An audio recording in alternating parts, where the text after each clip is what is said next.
Bien. Señores, está solicitando el fiscal que todo el tiempo que dure el proceso ustedes estén en prisión preventiva oficiosa. Es decir, la ley contempla que por el delito de portación de arma de fuego de uso exclusivo deben estar, la Constitución incluso dice que deben estar en prisión preventiva. Señores fiscales, no coincido con su postura. La prisión preventiva oficiosa es una medida inconvencional, es una medida inconstitucional, de hecho, dado que todo el marco, los instrumentos internacionales, en este caso la Convención Americana sobre Derechos Humanos y el Pacto Internacional de Derechos Civiles y Políticos, se han incorporado a nuestro sistema y son constitución por disposición del artículo 1. Nuestra Constitución contempla en el artículo 19 que la prisión preventiva en ciertos delitos se pone en automático, es decir, de manera oficiosa. Esa es la interpretación que se deduce del artículo 19. Pero hubo una reforma en materia de derechos humanos en 2011 y en 2011 se estableció en el artículo 1 de la Constitución que en México se van a reconocer no solamente los derechos humanos de fuente nacional, sino también los derechos humanos de fuente internacional. Aquellos que estén en tratados internacionales en los que México haya sido parte con contenido de derechos humanos. La Convención Americana de Derechos Humanos y el Pacto Internacional de Derechos Civiles y Políticos son estos instrumentos internacionales que se incorporaron a la Constitución, tanto como si se hubieran, si me permiten hacer la explicación de esta manera, si se hubieran impreso y engargolado a la Constitución. Son Constitución. De igual manera, las sentencias de la Corte Interamericana de Derechos Humanos son vinculantes para el Estado mexicano. México reconoció la jurisdicción contenciosa de la Corte Interamericana en 1998 y la Corte Interamericana de Derechos Humanos, señores, ha reconocido que la prisión preventiva es una medida cautelar válida.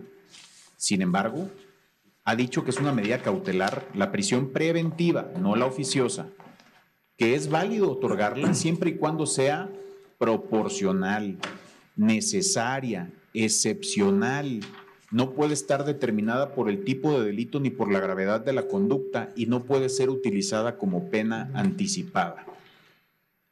Entonces, si ustedes se dan cuenta, tenemos en nuestro mismo marco constitucional normas del mismo nivel que establecen, por un lado, prisión en automático y por otro lado, prisión no en automático, es decir, excepcional, proporcional, necesaria, etcétera, no en automático.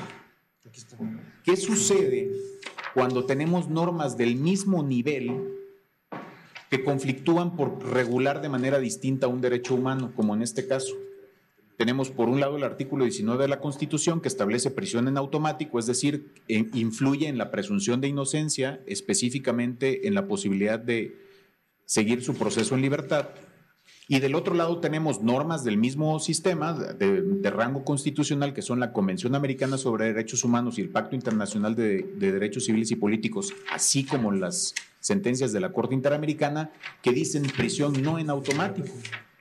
El constituyente, el poder reformador de la Constitución, previó esta situación y determinó que la forma de solucionar este tipo de conflictos se hace mediante un principio llamado pro homine o pro persona. El principio pro homine o pro persona, si ustedes también me permiten la explicación, obliga a pararnos frente a ese parámetro y preguntarnos cuál de los dos protege más a la persona. ¿Cuándo protege más a la persona alguna norma del parámetro? Cuando amplía un derecho humano o restringe menos a la autoridad para involucrarse con ese derecho humano. Entonces, una prisión en automático restringe la presunción de inocencia de manera irreflexiva. Y una prisión no en automático, entonces establece ciertos parámetros que no permite la Constitución. Por tanto, la norma que más favorece la presunción de inocencia para ustedes es la internacional. La Corte Interamericana también ha dicho que en sentencias, la cito como ejemplo casos, aunque los voy a poner en la pauta, señores. Gracias. El caso Tibi versus Ecuador, Barreto Leiva contra Venezuela, Costa Calderón contra Ecuador, Palamara Iribarne contra Chile, López Álvarez contra Honduras, Suárez Rosero contra Ecuador, Bayarri versus Argentina. En todos estos casos, la Corte ha dicho lo que les estoy comentando, la Corte Interamericana. Y ha dicho que la prisión preventiva oficiosa que se pone en automático sin observar estos parámetros es una detención arbitraria, que por tanto vulnera el artículo 7.3 de la Convención Americana sobre Derechos Humanos. Entonces, señores, es por esta razón que, atendiendo al principio pro persona, no aplico la prisión preventiva oficiosa para ustedes, porque es una norma que vulnera derechos constitucionales y esto lo puedo hacer incluso sin dar uso de la voz a los señores defensores. Ahora, pudiera pensarse, señores fiscales, que existe un impedimento para hacer este ejercicio pro persona a favor de los señores o de cualquier persona, porque existe un criterio de la Corte, la contradicción de tesis 293-2011. En esa contradicción de tesis 293-2011, la Corte dijo lo que les acabo de decir.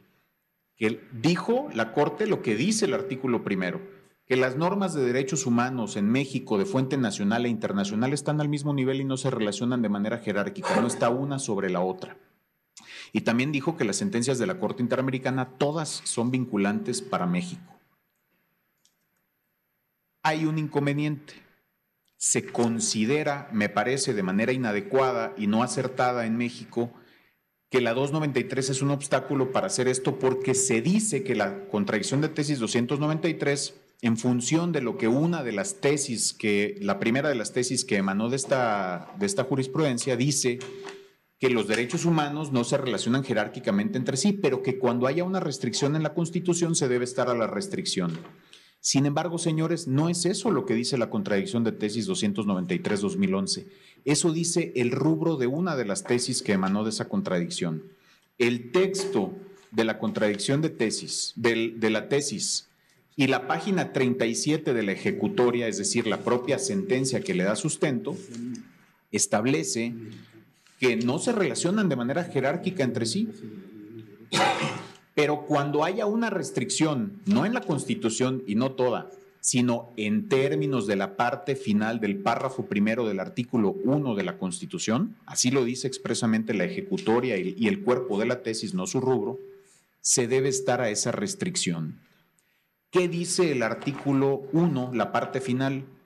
Pues dice, la parte principal dice lo que les dije, que los derechos humanos reconocidos son los de fuente nacional e internacional. Y la parte final dice, cuyo ejercicio no puede restringirse ni suspenderse, salvo en los casos que diga esta Constitución. Así dice, restringir, suspender esta Constitución. Remite a la propia Constitución. ¿Qué artículo constitucional habla de restricción y suspensión de derechos humanos? El artículo 29. ¿Y qué dice el artículo 29? Que el presidente de la República, que solo el presidente de la República con aprobación del Congreso puede restringir y suspender las palabras que les estoy diciendo que dice el artículo 1, derechos humanos o sus garantías, en todo el territorio nacional o en un lugar específico. Y esto para hacer frente a una situación, ¿cuál? Por ejemplo, invasión, perturbación grave de la paz, etcétera. Entonces, podemos entender que lo que dice la contradicción de tesis 293-2011 es que los derechos humanos no se relacionan de manera jerárquica entre sí. Pero cuando el presidente de la República, con aprobación del Congreso, haya restringido o suspendido un derecho humano o una garantía, se debe estar esa restricción. Y en el caso de México, señores, el presidente de la República no ha restringido la presunción de inocencia ni el derecho de las personas a enfrentar un proceso en libertad. Por esa razón, no estamos ante una restricción a que se refiere a esta contradicción de tesis 293-2011. Así que, señores fiscales, es por ello que no impongo prisión preventiva oficiosa por ser inconvencional, ni siquiera me meto a analizar la convencionalidad del 19, señores, ni siquiera inaplico el 19, sino únicamente lo hago vía pro homine y no es obstáculo a la 293 por todas las razones que he manifestado.